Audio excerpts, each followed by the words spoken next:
దుఃఖములు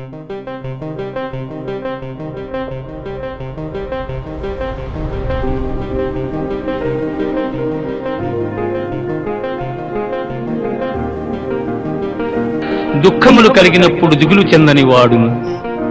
రాజు, ఏం చదువుకున్నావు? కనీసం 10th అయినా పాస్ అయ్యావా? ఏంటి రాజు, ఏం జరుగుతుంది ఇక్కడ? ఏమనుకుంటున్నావు నీ గురించి నువ్వు? అయినా నీకెందుకు రేవండి, ఆఫ్టర్ ఆల్ కాంపౌండర్ గడివి. సుఖములు కలిగినప్పుడు స్పృహ లేని వాడును.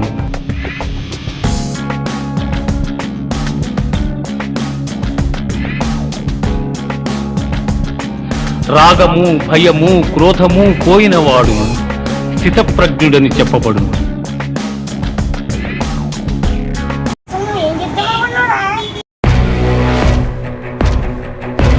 ధనవంతరి హాస్పిటల్స్ వల్ల మన రెప్యుటేషన్ మొత్తం పడిపోయింది.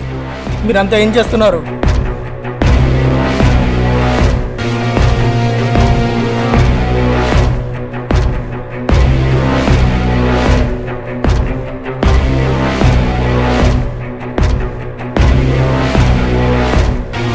నాకు తెలియకుండా నా హాస్పిటల్ ఏదో జరుగుతుంది.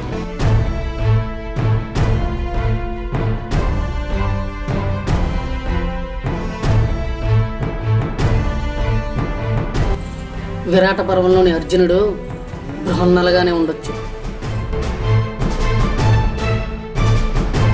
ఏంటి హెడ్, జైల్లో ఏంటి గొడవ? కొత్తకొచ్చిన ఖైదీ అంట సార్, కాలర్ పట్టుకున్నాడని 40 మందిని కొట్టాడంట. గుర్తుంది కదా, ఈ 22nd